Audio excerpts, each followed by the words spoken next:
رمضان کی مقدس راتیں، وہ سحری کی برکتیں اور افطار کی رونقیں اب ہم سے رخصت ہو رہی ہیں، لیکن جاتے جاتے اللہ تعالیٰ اپنے مومن بندوں کو ایک ایسے انعام سے نوازتا ہے جسے ہم عید کہتے ہیں۔ لیکن دوستو، کیا کبھی ہم نے سوچا ہے کہ ہماری یہ عید واقعی اللہ کے دربار میں قبول ہونے والی عید ہے؟ کیا ہم صرف نئے کپڑے پہننے اور مٹھائیاں بانٹنے کو ہی عید سمجھ بیٹھے ہیں؟ آج کی اس ویڈیو میں ہم بات کریں گے ان 8 سنتوں کی جن پر عمل کر کے آپ اپنی اس عید کو ثواب اور برکت سے بھر سکتے ہیں، اور ہم ذکر کریں گے ان چند غلطیوں کا جو اکثر ہم انجانے میں کر بیٹھتے ہیں اور اپنے پورے مہینے کی محنت کو خطرے میں ڈال دیتے ہیں۔ اگر آپ چاہتے ہیں کہ اس بار آپ کی عید واقعی سنت رسول صلی اللہ علیہ وسلم کے مطابق ہو تو اس ویڈیو کو آخر تک لازمی دیکھیے گا۔ دوستو، عید کا دن صرف نئے کپڑے پہننے یا مٹھائیاں کھانے کا دن نہیں ہے، بلکہ یہ عبادت کا اختتام اور اللہ کی طرف سے دیے گئے انعام کا دن ہے۔ ہمارے پیارے نبی صلی اللہ علیہ وسلم نے اس دن کو گزارتے وقت کچھ مخصوص کام کیے ہیں جنہیں سنت کہا جاتا ہے۔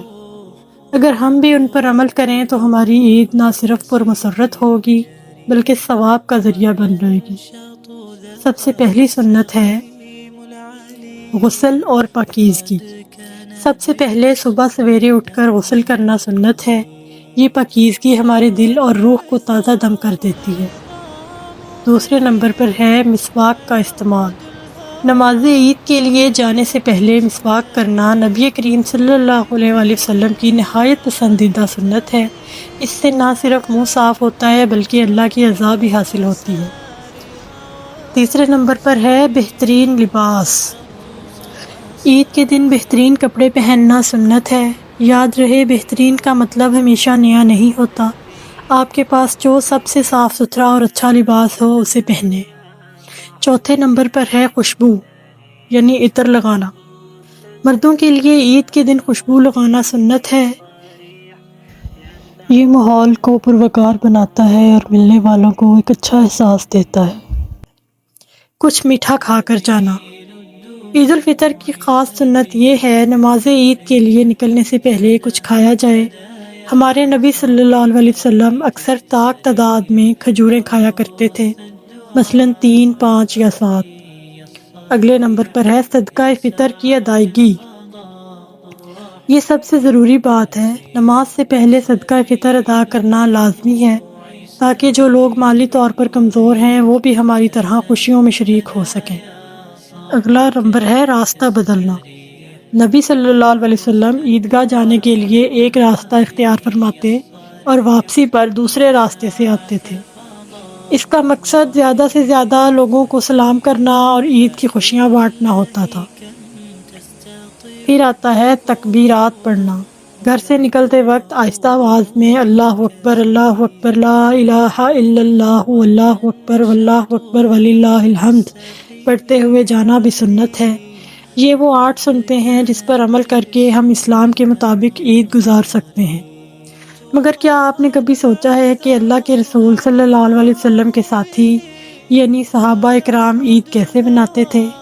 صحابہ کے لیے عید صرف خوشی کا دن نہیں تھا بلکہ یہ فکر کا دن بھی تھا۔ روایت ملتی ہے کہ حضرت ابوبکر صدیق رضی اللہ تعالیٰ اور حضرت عمر رضی اللہ تعالیٰ عید کے دن ایک دوسرے سے ملتے تو فرماتے، اللہ ہماری اور آپ کی عبادت قبول فرمائے۔ انہیں فکر ہوتی تھی کہ جو رمضان گزارا ہے کیا اس میں ان سے کوئی کوتاہی تو نہیں ہوئی۔ ایک مرتبہ عید کے دن حضرت علی رضی اللہ تعالیٰ کو دیکھا گیا کہ وہ سوکھی روٹی کھا رہے تھے۔ کسی نے حیرت سے پوچھا، اے علی، آج تو عید کا دن ہے، کیا آپ سادہ کھانا کیوں کھا رہے ہیں؟ حضرت علی رضی اللہ تعالیٰ نے جواب دیا، وہ ہم سب کے لیے سبق ہے۔ آپ نے فرمایا، عید اس کی ہے جس کے گناہ معاف ہو گئے اور جس کی عبادت قبول ہو گئی۔ ہمارے لیے ہر وہ دن عید ہے جس دن ہم سے کوئی گناہ نہ ہو۔ سبحان اللہ۔ صحابہ کی عید ہمیں سکھاتی ہے کہ اصلی خوشی نئے کپڑے میں نہیں بلکہ اللہ کی رضا میں حاصل کرنے میں ہے۔ وہ عید کی رات بھی اللہ کے حضور گڑ گڑاتے تھے کہ کہیں وہ رمضان کی برکتوں سے محروم نہ رہ گئے ہوں۔ دوستو، اب ہم بات کریں گے عید کے دن 5 بڑی غلطیاں جو ہم کرتے ہیں جہاں ہم عید کی سنتوں پر عمل کرتے ہیں وہیں ہم سے انجانے میں کچھ ایسی غلطیاں ہوتی ہیں جن سے ہمیں بچنا چاہیے۔ فجر کی نماز قضا کرنا۔ سب سے بڑی غلطی جو اکثر لوگ کرتے ہیں وہ ہے رات بھر چاند رات کی تیاریوں اور ہلا گلا میں جاگتے رہنا اور پھر صبح فجر کی نماز چھوڑ دینا۔ یاد رکھیں، عید کی نماز واجب ہے لیکن فجر کی نماز فرض ہے۔ فرض کو چھوڑ کر واجب ادا کرنے کا کوئی فائدہ نہیں۔ پھر آتی ہے عبادت کا بالکل ترک کر دینا۔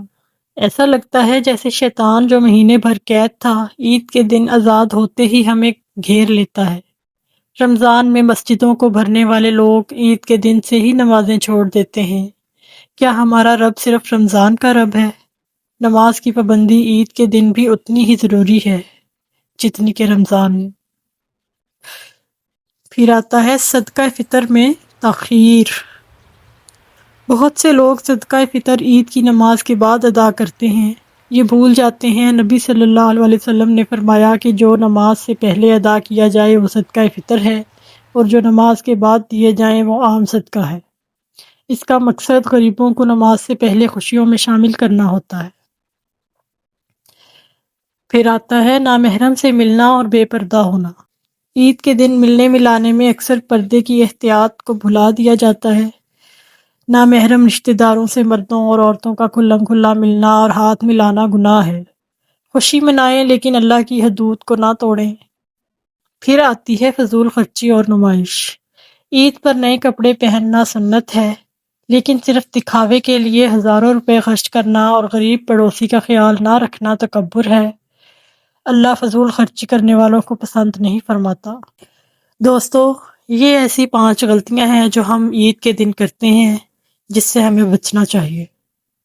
آئیے اب ہم دعا کر لیتے ہیں۔ دوستو، عید محبت اور شکر گزاری کا نام ہے۔ اللہ سے دعا ہے کہ وہ ہمارا رمضان قبول فرمائے اور ہمیں صحیح معنوں میں سنت کے مطابق عید منانے کی توفیق دے۔ اگر ویڈیو پسند آئی ہو تو اسے دوستوں کے ساتھ شیئر کریں اور کمنٹ میں آمین لازمی لکھیں۔